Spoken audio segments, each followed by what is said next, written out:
Tiana's hands trembled as she scrubbed the marble countertop for the third time, tears streaming down her face and mixing with the cleaning solution. The kitchen of the Romano estate was silent, except for her quiet sobs. She thought she was alone. She didn't hear the footsteps behind her until his voice cut through the air like a blade. "Who did this to you?" Her blood turned to ice.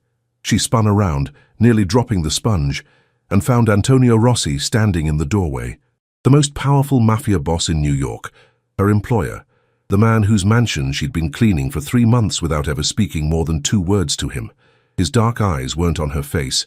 They were fixed on her arm, where the sleeve of her uniform had slipped up, revealing the purple and yellow bruises that circled her wrist like a bracelet. Her heart hammered against her ribs as she quickly pulled the sleeve down, but it was too late. He'd seen everything. "Mr. Rossi, Her voice cracked. She couldn't find the words.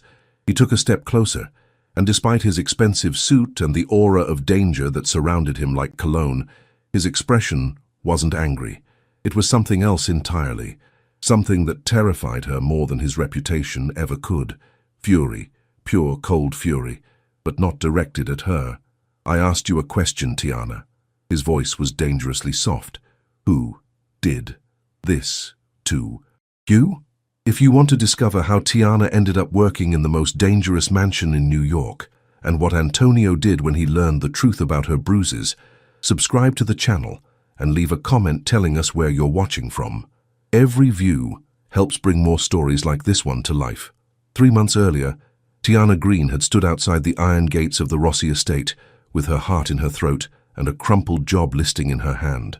The ad had been vague. Domestic staff needed. Discretion required, excellent pay.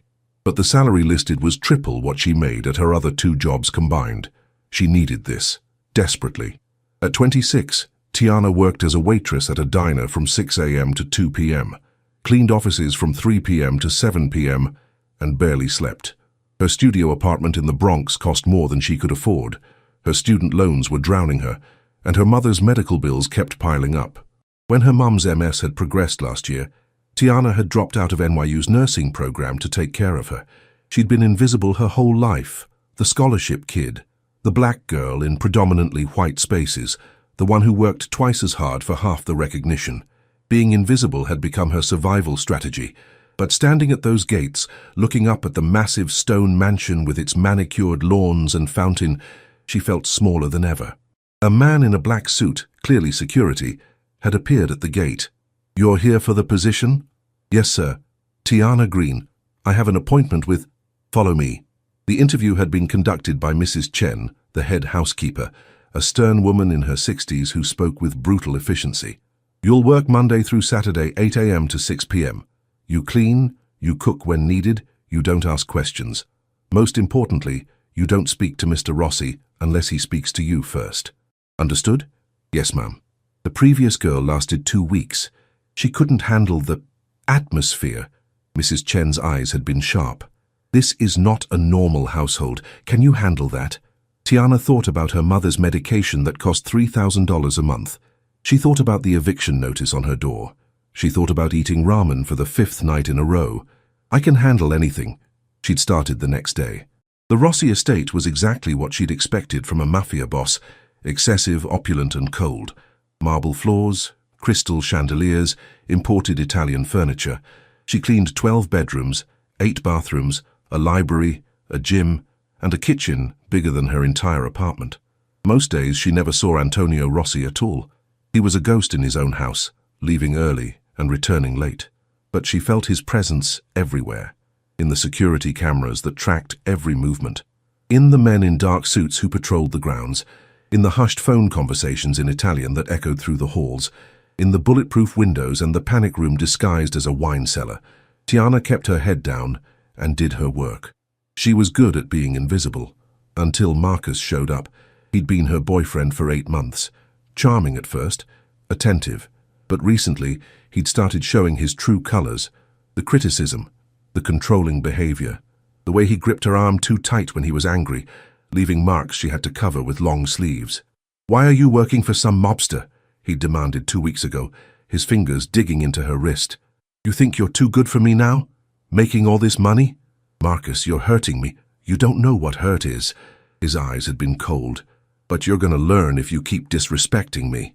She'd tried to break up with him. Twice. But Marcus didn't take no for an answer. He'd shown up at her apartment at the diner, outside the estate gates. His messages had gone from pleading to threatening. Last night had been the worst. He'd grabbed her in the parking lot of her building, slamming her against her car. "You think you can just leave me? After everything I've done for you?" The bruises on her arms were from his hands. The split lip she'd covered with foundation was from when she'd tried to pull away and he'd shoved her face first into the car door. She'd called in sick to her other jobs, but couldn't afford to miss a day at the Rossi estate. So she'd come to work, covered the bruises as best she could, and tried to hold it together. She'd been doing fine until she'd found herself alone in the kitchen, scrubbing counters that were already clean, and the dam had finally broken. And then Antonio Rossi had walked in. Now standing in front of him with tears on her face and her secret exposed, Tiana realized her invisibility had just shattered into 1,000 pieces. "It's nothing, Mr. Rossi," she whispered, backing toward the sink. "I'm sorry. I didn't mean to. I should get back to work." "Stop." One word, but it froze her in place. He moved closer, and she could see the details she'd only glimpsed from afar. The sharp jawline shadowed with stubble, the slight scar above his left eyebrow. The way his tailored suit couldn't quite hide the powerful build underneath, the neck tattoo that disappeared beneath his collar, some kind of script in Italian. He was devastatingly handsome, in a way that made him more dangerous, not less. "Look at me," he said quietly. She forced herself to meet his eyes. They were dark brown, almost black, and burning with an intensity that made her breath catch. "How long has this been happening?" "Mr. Rossi, please." "How long?" The command in his voice left no room for deflection. "A few weeks," she admitted, her voice barely above a whisper. "Who is he?" "My boyfriend. Ex-boyfriend. I'm trying to—" Her voice broke. "I'm trying to leave him, but he won't—" "His name?" "Marcus. Marcus Thompson." The words tumbled out before she could stop them. "But please, you don't have to. I can handle it. I don't want to cause any trouble. I need this job, Mr. Rossi. Please don't fire me." Something flickered across his face. Surprise, maybe, or was it pain? "Fire you?" He shook his head slowly. "Tiana, I'm not going to fire you." The way he said her name, like he'd been thinking it, knowing it, sent a shiver down her spine. "You're not?" "No." He pulled out his phone. "But you're not going back to your apartment tonight. You're staying here." "What?" "No. I can't." He was already typing. "Dante, I need you to send a team to this address." He rattled off her apartment address. How did he know where she lived, and continued, "Pack up everything carefully. I want it done in an hour." "Mr. Rossi," he held up a hand, still on the phone, "and I need a full background check on a Marcus Thompson. Everything. I want to know what he had for breakfast this morning." He paused. "Also, put 2 men on surveillance. If he goes anywhere near Tiana Green's building, I want to know immediately." He ended the call and looked at her. Really looked at her, in a way no one had in years. Like she wasn't invisible at all, like she mattered. "You work for me now," Antonio said, his voice soft but absolute. "That means you're under my protection. No one touches what's mine." Tiana's heart stuttered at those last words. She should have been terrified, she should have run. This man was a criminal, a killer, someone mothers warned their daughters about. But for the first time in weeks, she felt safe. The guest room Antonio assigned her was bigger than her entire apartment. Floor-to-ceiling windows overlooked the estate gardens, now illuminated by soft lights in the darkness. The bed was a king-sized monstrosity, with silk sheets that probably cost more than her monthly rent. There was an ensuite bathroom with a tub big enough to swim in, and a walk-in closet currently empty, except for the few belongings his men had brought from her apartment. Tiana stood in the middle of the room, still in her cleaning uniform, trying to process what had just happened. 1 minute she'd been crying in the kitchen. The next, the most dangerous man in New York was ordering his men to move her into his mansion and run surveillance on her ex-boyfriend. A soft knock on the door made her jump. "Come in," she called, expecting Mrs. Chen. Instead, Antonio entered, and the room suddenly felt much smaller. He'd removed his suit jacket and rolled up his shirt sleeves, revealing forearms corded with muscle and more tattoos.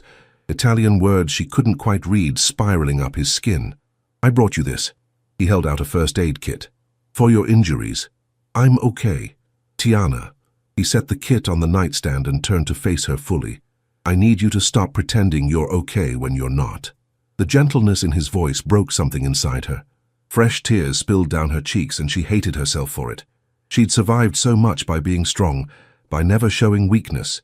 But something about the way Antonio looked at her, not with pity, but with understanding, made her walls crumble.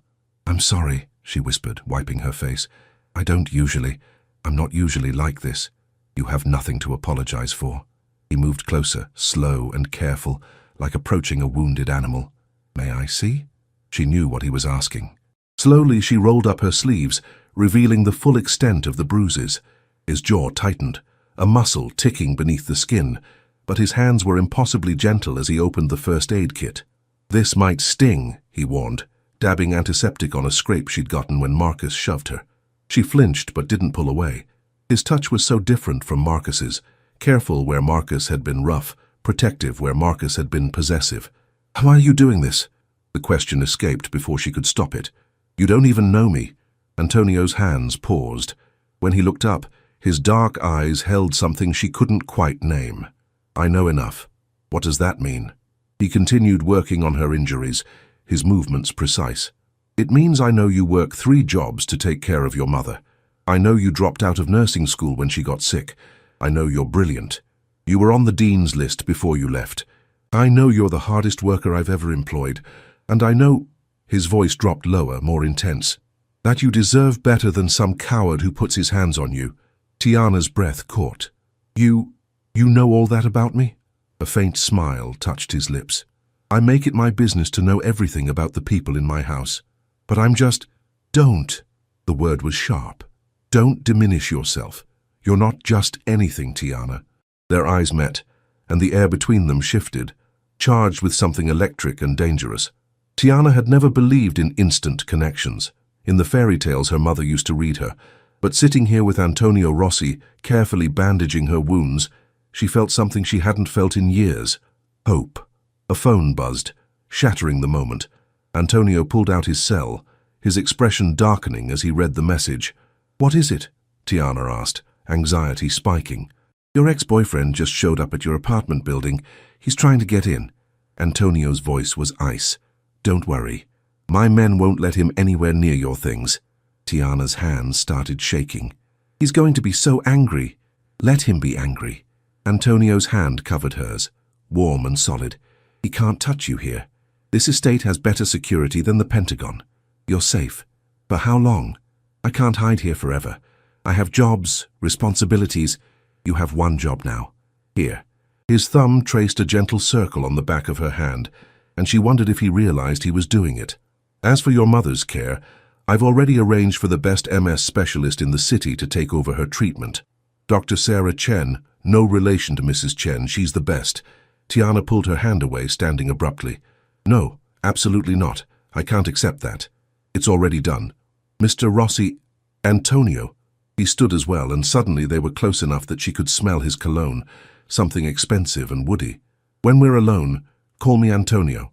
"Antonio," she corrected, her heart racing.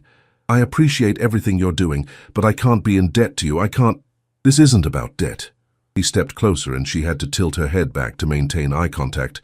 "This is about making sure you're taken care of, both you and your mother." "Why?" The question came out as barely a whisper. "Why do you care?" For a long moment he didn't answer. His eyes searched hers, and she saw something flicker in their depths, something vulnerable beneath all that power and control.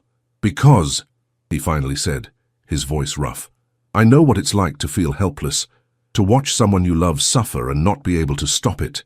And I have the power to help you, Tiana. So why wouldn't I?" Before she could respond, his phone rang. He answered it with a curt, "What?" then listened, his expression growing darker. "Handle it," he said into the phone. "I don't care what you have to do. Make sure he understands that Tiana Green is off limits." A pause. "Permanently." He hung up and looked at her. "Marcus tried to force his way into your building. The police have been called. He'll be arrested for trespassing and violating the restraining order. I don't have a restraining order. You do now. I had my lawyer file it an hour ago." Tiana should have been angry at the presumption, at the way he was taking control of her life without asking. But all she felt was overwhelming relief. "Thank you," she whispered. Something in Antonio's expression softened. Get some rest. Tomorrow we'll figure out the details, but tonight just let yourself breathe." He turned to leave, but Tiana's voice stopped him at the door. "Antonio?" He looked back. "Why do you have 12 bedrooms but live here alone?" It was a bold question, maybe too bold, but she'd seen the way he moved through this massive house, a king in an empty castle. His smile was sad. "Same reason you work yourself to exhaustion. Sometimes being alone is easier than risking getting hurt again." And with that cryptic statement he left, closing the door softly behind him. Tiana stood in the opulent room, her mind spinning. She'd woken up this morning as an invisible maid in a dangerous man's house. Now she was under his protection, sleeping in his guest room, and feeling things she had no business feeling for someone like Antonio Rossi. She touched her hand where he'd held it, where his thumb had traced those gentle circles. This was dangerous. He was dangerous. But for the first time in months, as she climbed into the silk sheets and turned off the light, Tiana felt safe enough to sleep without nightmares. Tiana woke to sunlight streaming through floor-to-ceiling windows, and for a confused moment didn't know where she was. Then memory flooded back. Antonio finding her in the kitchen, the first aid kit, the way he'd looked at her like she mattered. She checked her phone. 7:30 a.m. Her shift was supposed to start at 8. She dressed quickly in her uniform, though it felt strange now wearing a maid's outfit in a room clearly meant for guests, and headed downstairs. The mansion was quiet except for the distant sound of voices from the kitchen. When she entered, she found Mrs. Chen directing 2 younger maids she'd never seen before. "Miss Green." Mrs. Chen's expression was unreadable. "Mr. Rossi left instructions that you're to have breakfast before starting your day. Sit. I can just grab something quick." Those weren't suggestions. Mrs. Chen gestured to the breakfast table, where a full spread was laid out. Fresh fruit, pastries, eggs, coffee. "Mr. Rossi was very clear." Tiana sat feeling awkward as one of the other maids, a young Latina woman, poured her coffee. "I'm Carmen," the woman said with a friendly smile. "Don't worry, we're not judging. Whatever happened with the boss, it's your business." "Nothing happened," Tiana said quickly. "He's just helping me with a situation." Carmen and the other maid exchanged glances that said they didn't quite believe her. Mrs. Chen set a plate of eggs in front of Tiana. "Eat. Then I need you to organize the library. Mr. Rossi has been acquiring new books and they're stacked everywhere." The library was Tiana's favorite room in the mansion. 2 stories of floor-to-ceiling shelves, a rolling ladder, leather chairs, and windows that overlooked the garden. She'd sneaked peeks at the titles before, first editions of Italian literature, philosophy, art history, not what she'd expected from a Mafia boss. She spent the morning sorting and cataloguing, losing herself in the familiar comfort of organizing. It reminded her of her brief time at NYU, studying in the library between shifts, dreaming of a different life. "You read Italian?" Tiana nearly dropped the book she was holding. Antonio stood in the doorway, dressed in a charcoal suit that probably cost more than a car, his dark hair slightly damp like he'd just showered. "A little," she admitted, setting down the copy of Dante's Inferno. "I took 2 years in high school." He moved into the room and she was acutely aware of how alone they were. "Why Italian?" "My grandmother was Italian, from Sicily. She died when I was 10, but she used to tell me stories about the old country." Tiana ran her fingers over the book's spine. Learning the language made me feel closer to her. Something flickered in Antonio's eyes. "My grandmother was from Sicily too, Palermo. Mine was from Catania." They shared a smile, and Tiana felt that dangerous pull again, the connection that shouldn't exist between a maid and a Mafia boss. "Read something," Antonio said suddenly. "What?" "From the book, in Italian." Her hands trembled slightly as she opened to a random page. "Nel mezzo del cammin di nostra vita, mi ritrovai per una selva oscura, che la diritta via era smarrita."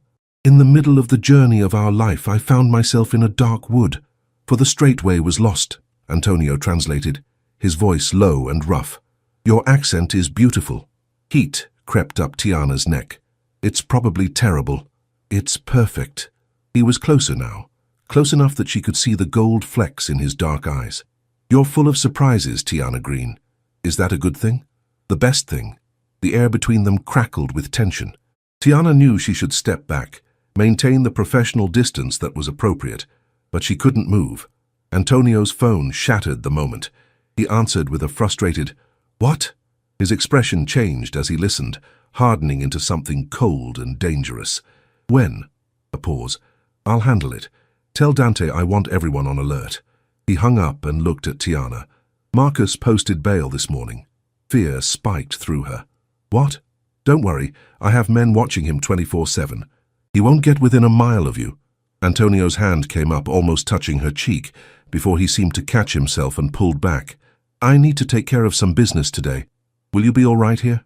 I'll be fine. I have work to do. Tiana. He waited until she met his eyes. If you need anything at all, you call me. Not Mrs. Chen, not my men, me. Understood? She nodded, not trusting her voice. After he left, Tiana tried to focus on the books, but her mind kept drifting. To the way Antonio looked at her, the barely there almost touch of his hand, the protective fury in his eyes when he talked about Marcus. She was in dangerous territory. Antonio Rossi wasn't some corporate executive or struggling artist. He was a criminal, a man who'd probably ordered deaths before breakfast. Getting involved with him, even thinking about getting involved with him, was insane. But when had her heart ever listened to logic? The day passed in a blur of organizing and cataloging. Around 4 p.m. she took a break to check her phone and found a text from an unknown number. This isn't over, Tiana. You're mine. You'll always be mine. Your new boyfriend can't protect you forever. Her blood ran cold. Marcus. Somehow he'd gotten a new number. Before she could decide what to do, her phone rang. Antonio. You got a text from him. It wasn't a question. How did you... I'm monitoring your phone. For your safety. Send me the screenshot. She should have been angry about the invasion of privacy. Instead, she felt relieved as she forwarded the message. I'm coming home, Antonio said. Don't leave the library. I'll be there in 20 minutes. Antonio, you don't have to... 20 minutes, Tiana. Stay put. He arrived in 15. Tiana heard the commotion before she saw him. Raised voices, rapid footsteps. Then, Antonio burst into the library, slightly out of breath, his suit jacket gone and his shirt sleeves rolled up. Are you all right? He crossed the room in 3 strides, his hands coming up to frame her face. Did he contact you any other way? Just the text. I'm fine. You're shaking. She was. She hadn't even realized it. Antonio pulled her against his chest, one hand cradling the back of her head. I've got you, he murmured. Nothing's going to happen to you. I promise. Tiana let herself lean into him, breathing in his scent, feeling the solid warmth of his body. This was wrong. This was so wrong. But it felt so right. I'm scared, she admitted into his shirt. I know. His hand stroked her hair, soothing. But fear is temporary. I'm going to end this, Tiana. Marcus Thompson is going to learn what happens when he threatens what's mine. There it was again. That possessive claim that should have set off alarm bells, but instead made her feel cherished. She pulled back enough to look up at him. What are you going to do? Nothing that will come back on you. Trust me. I barely know you. Then let me tell you who I am. He didn't release her, keeping one hand on her waist. My name is Antonio Rossi. I'm 38 years old. I run the Rossi family, which has controlled organized crime in New York for 3 generations. I've done things I'm not proud of, made decisions that keep me up at night, but I've never hurt an innocent person, and I've never let someone under my protection come to harm. Why are you telling me this? Because I want you to know exactly who you're trusting. No illusions. Tiana's hand came up to rest on his chest, feeling his heartbeat, strong and steady. And if I said I wanted to trust you anyway? His eyes darkened. Then I'd say you're either very brave or very foolish. Maybe both. Tiana. Her name was a warning and a plea. What if I don't want to be sensible? The words spilled out before she could stop them. What if I'm tired of being careful and invisible and always doing the right thing? Then I'd have to be sensible for both of us. But his hand tightened on her waist, contradicting his words. You work for me. I'm responsible for you. Getting involved would be... What? She tilted her head back, challenging him. Wrong? Dangerous? Inappropriate? All of the above. But you want to anyway. It wasn't a question. She could see it in the way he looked at her, in the tension in his body, in the way his gaze kept dropping to her lips. What I want is irrelevant, Antonio said roughly. You've been through trauma. You're vulnerable. Taking advantage of that would make me no better than Marcus. I'm not a child, Antonio. I know what I'm feeling. And what are you feeling? The challenge hung in the air between them. Tiana knew this was the moment. She could step back, laugh it off, maintain the safe distance, or she could be honest. Safe, she whispered. For the first time in months, I feel safe and seen, and she took a breath. And like, maybe I could be someone other than the invisible girl who just survives. Antonio's control cracked. She saw it in his eyes a second before he moved, his hand sliding up to cup her face as he leaned down. The kiss was nothing like she'd expected. It wasn't rough or demanding. It was tender, almost reverent, like he was handling something precious and breakable. His lips moved against hers with devastating gentleness, and Tiana felt herself melting into him.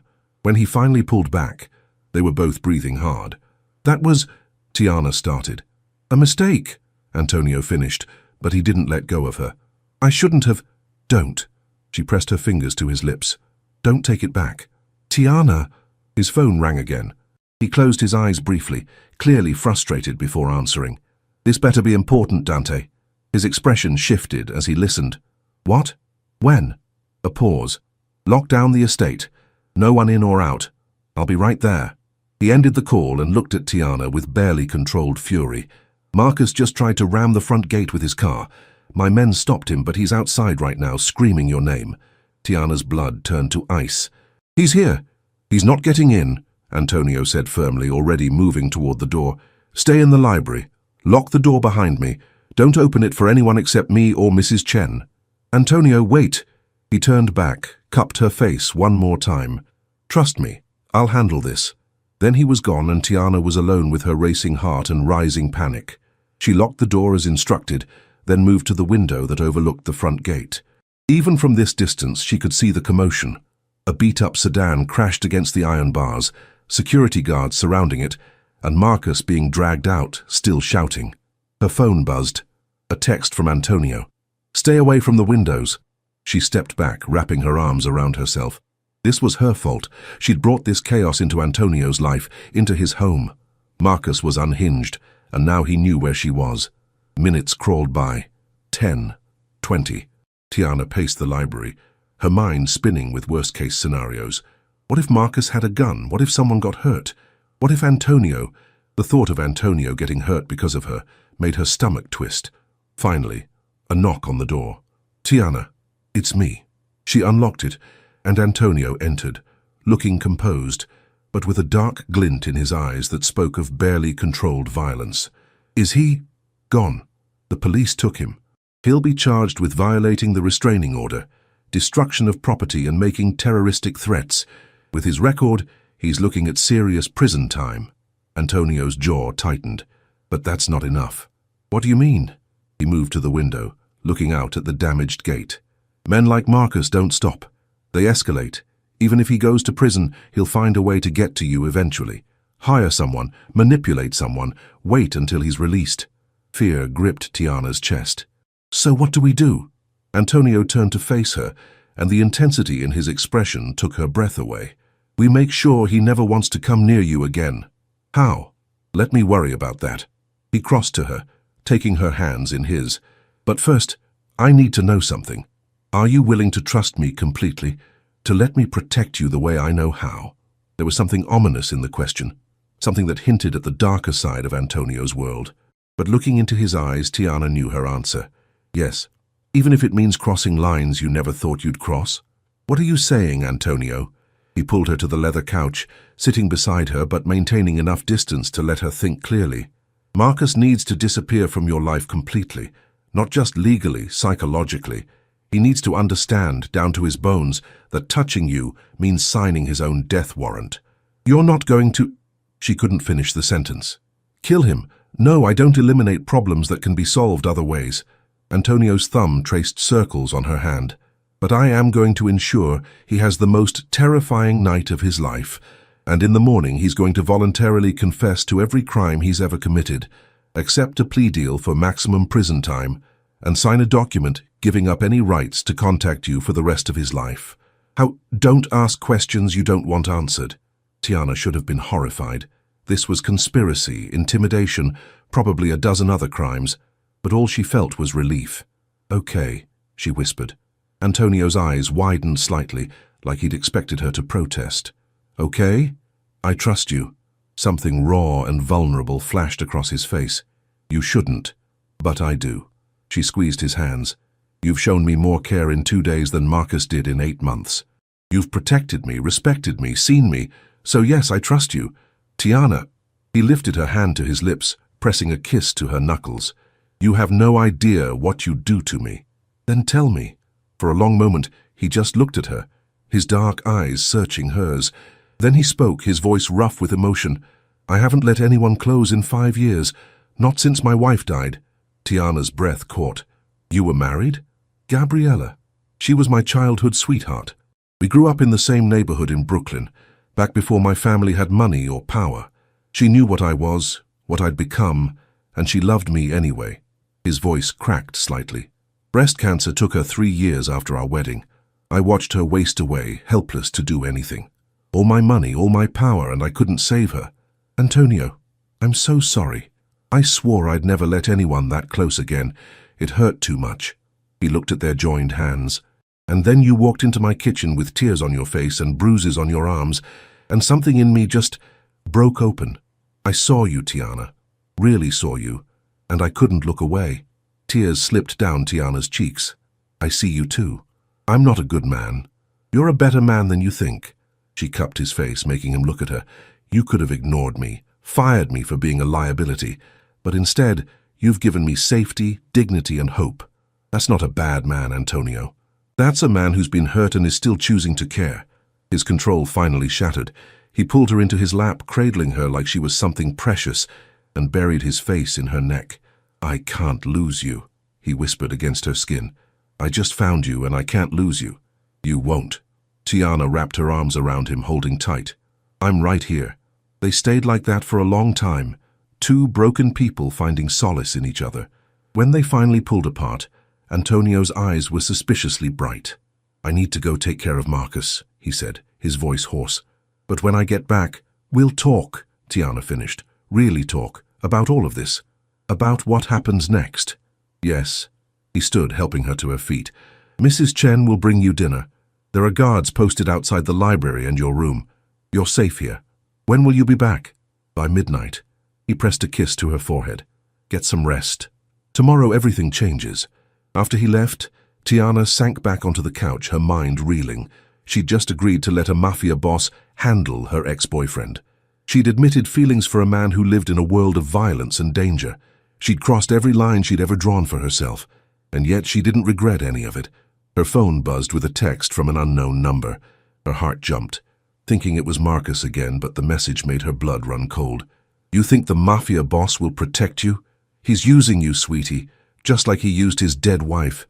Ask him about the real reason Gabriella died. Ask him why the cancer treatment stopped. Tiana stared at the screen, her hands shaking. This wasn't Marcus. The writing style was too different, too calculated. Someone else was trying to drive a wedge between her and Antonio, but the seed of doubt had been planted. What if Antonio wasn't who he seemed? What if... No. She pushed the thought away. This was psychological warfare, meant to isolate her. Antonio had been nothing but honest with her, hadn't he? She saved the screenshot and decided to show it to Antonio when he returned. If he had nothing to hide, he'd explain. And if he did? Tiana pushed that possibility away, too. She'd made her choice. Now she had to live with it. Antonio returned at 11:47 p.m. Tiana had been unable to sleep, pacing her room despite Mrs. Chen's insistence that she rest. When she heard his footsteps in the hallway, she opened her door to find him standing there, still in his suit, but with his tie loosened and shadows under his eyes. It's done, he said quietly. Marcus signed everything. He'll be in prison for at least 15 years.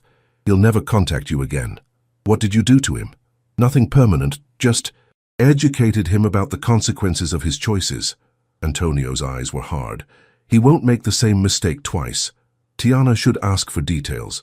She should demand to know exactly what methods Antonio had used. But part of her didn't want to know, and that scared her almost as much as Marcus had. I need to show you something, she said, pulling out her phone. Antonio's expression darkened as he read the text. Who sent this? I don't know. But Antonio... She took a breath. Is it true? About Gabriella's treatment? For a moment she thought he'd shut down, turn cold and distant, but instead He sat heavily on the edge of her bed, suddenly looking every one of his 38 years. "Yes and no," he said quietly. "The treatment didn't stop because I wanted it to. It stopped because Gabriella asked me to stop." Tiana sat beside him. "What do you mean?" "The chemo was killing her faster than the cancer. She was in constant pain, unable to eat, barely able to recognize me. The doctors said if we continued she might live another 6 months. Might. More likely 3, and all of them in agony." His voice cracked. "She begged me to let her go, to let her die with dignity, pain-free in her own home. Oh, Antonio, I said no at first. I couldn't accept it. I kept pushing the treatments even when she cried and pleaded. And then one night she looked at me and said, 'If you love me, you'll let me go in peace.'" Tears slipped down his face, and he didn't wipe them away. "So I did. I stopped the treatments. We had 2 weeks together, real time, where she could smile and eat and remember who we were, and then she died in my arms, pain-free and at peace." Tiana took his hand, her own tears falling. "You gave her the greatest gift you could. But people talk. They say I killed her by stopping treatment, that I wanted her money, her family connections. They don't know they weren't there." He looked at Tiana with raw pain in his eyes. "I loved her more than my own life, and letting her go was the hardest thing I've ever done. I believe you." "Why?" The question was barely a whisper. "After everything you've seen, everything you know about me, why would you believe me?" "Because I see who you are when you think no one's watching, the way you treat your staff with respect, the way you cried when you talked about your wife, the way you've protected me without asking for anything in return." Tiana cupped his face. "You're a good man in a bad world, Antonio Rossi, and I'm falling for you." He closed his eyes, leaning into her touch. "You shouldn't. I'll only bring you pain. Maybe, or maybe you'll bring me joy." She waited until he opened his eyes. "I'm willing to take that risk. Tiana, I know what you are. I know what you do, and I'm choosing you anyway." Something broke in Antonio. He pulled her into his arms, holding her like she was his lifeline, and pressed his face into her hair. "I don't deserve you," he whispered. "Let me decide what you deserve." They held each other as the clock struck midnight, 2 damaged souls finding unexpected solace in each other's arms. When they finally pulled apart, Antonio's expression had shifted, still vulnerable, but also determined. "If we do this, if we really do this, there are things you need to know. Dangers you'll face, enemies who'll try to use you against me. I'm not afraid. You should be." He stood, pulling her up with him. "But I'll do everything in my power to keep you safe. You'll have guards, security, training. You'll learn how to navigate my world." "Our world," Tiana corrected. "If I'm choosing this, it's our world now." A slow smile spread across Antonio's face, the first genuine smile she'd seen from him. "Our world," he agreed. "And in our world, you're not an employee anymore." "Then what am I?" He pulled her close, his hands settling on her waist. "Mine. And I'm yours, if you'll have me." "Yes," she breathed. The kiss was different this time, deeper, more passionate, full of promise. Tiana lost herself in it, in him, in the rightness of being in his arms. When they finally broke apart, both breathing hard, Antonio rested his forehead against hers. "Tomorrow I introduce you to my family, my people. They'll need to know you're under my protection, permanently. Will they accept me? They'll accept what I tell them to accept, but Tiana," he pulled back to look at her seriously, "this will change everything. Your life as you knew it is over. Are you sure?" She thought about her cramped apartment, her 3 jobs, the constant struggle to survive. She thought about Marcus's abuse, the fear that had become her constant companion, the invisibility that had defined her existence. And then she looked at Antonio, dangerous, powerful, damaged, and somehow perfect for her. "I've never been more sure of anything." The next morning, Tiana woke in her own bed, but everything had changed. When she came downstairs, she found Antonio waiting for her, along with Mrs. Chen and several men in suits she recognized as his top enforcers. "Gentlemen, Mrs. Chen," Antonio said, his hand settling possessively on Tiana's lower back. "I want you to meet Tiana Green. She's no longer staff. She's under my personal protection, and anyone who disrespects her disrespects me. Understood?" A chorus of "Yes, sir," echoed through the room. Mrs. Chen's stern expression softened into something almost like approval. "Welcome to the family, Miss Green." Over the following weeks, Tiana's life transformed. Antonio enrolled her mother in the best MS care facility in the state. He paid off all of Tiana's debts. He insisted she finish her nursing degree, hiring tutors to help her catch up. But more than the material changes, it was the emotional transformation that mattered most. Antonio was patient with her fears, gentle with her trauma, and devoted in ways she'd never experienced. He introduced her to his world slowly, teaching her the rules and codes that governed it, and Tiana found her strength. She wasn't the invisible maid anymore. She was Antonio Rossi's woman, and in his world, that meant power and respect. 3 months after that first night in the kitchen, Antonio took her to his favorite restaurant, a small Italian place in Brooklyn that served food like his grandmother used to make. "I want to show you something," he said, pulling a small velvet box from his pocket. Tiana's heart stopped. "Before you panic," Antonio said with a slight smile, "this isn't a ring. Not yet. We have time for that." He opened the box to reveal a delicate gold necklace with a pendant, a small key. "This is the key to the mansion, to my home. I want you to move in officially, not as staff, not as a guest, but as someone who belongs there, with me." Tears filled Tiana's eyes. "Antonio, I know we haven't known each other long. I know this is fast. But I also know that I've never felt this way about anyone except Gabriella, and I'm not going to waste time pretending I don't want forever with you." "Yes," Tiana whispered. "Yes, I'll move in. Yes, to all of it." He fastened the necklace around her throat, then kissed her with a tenderness that made her heart ache. "Ti amo," he murmured against her lips. "I love you, Tiana Green. I love you too." As they sat in that small Brooklyn restaurant, eating pasta and laughing, Tiana thought about how far she'd come, from invisible maid to cherished partner, from victim to survivor to someone strong enough to choose her own path. She'd found love in the most unexpected place, with the most unlikely person. And while she knew their road wouldn't be easy, Antonio's world was dangerous and there would be challenges ahead, she also knew they'd face them together. Because sometimes the most beautiful love stories start in the darkest places. Sometimes healing comes from the most unexpected sources, and sometimes the person who saves you is the one who needed saving too. 2 years later, Tiana stood in the garden of the Rossi estate, watching the sun set over the perfectly manicured lawns. She wore a simple white dress and the key necklace Antonio had given her, now paired with a stunning engagement ring. Inside the mansion, preparations were underway for their engagement party. The same kitchen where Antonio had first found her crying now bustled with caterers preparing for 200 guests. The library where they'd first kissed was decorated with flowers. Antonio came up behind her, wrapping his arms around her waist and resting his chin on her shoulder. "Nervous?" he asked. "Terrified," she admitted. "Your whole family is coming, the entire organization. They already love you. Mrs. Chen won't stop talking about how you reorganized the entire household management system. Dante says you're the only person besides me who can keep me in line." Tiana laughed, leaning back against him. "I graduated, you know, officially. Nursing degree, cum laude." "I know. I was there." Pride filled his voice. "And you start at Memorial Hospital next month. Because the head of their board owed you a favor. Because you're brilliant and capable." He turned her in his arms, looking down at her with such love it took her breath away.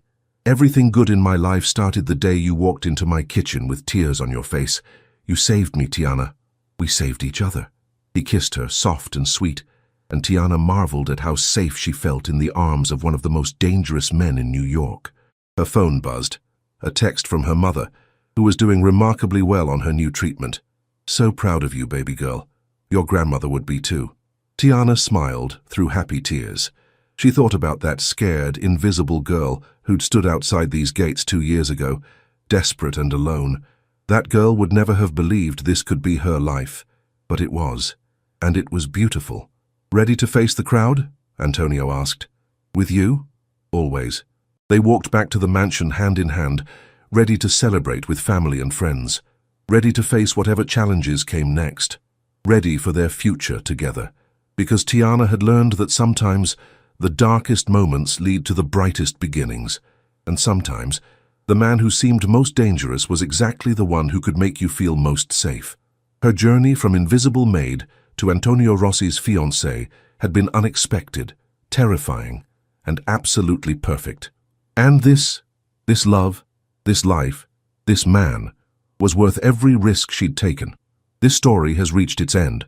If it touched your heart in any way, leave your like and share it with someone who also enjoys emotional stories. New stories arrive soon. Until next time.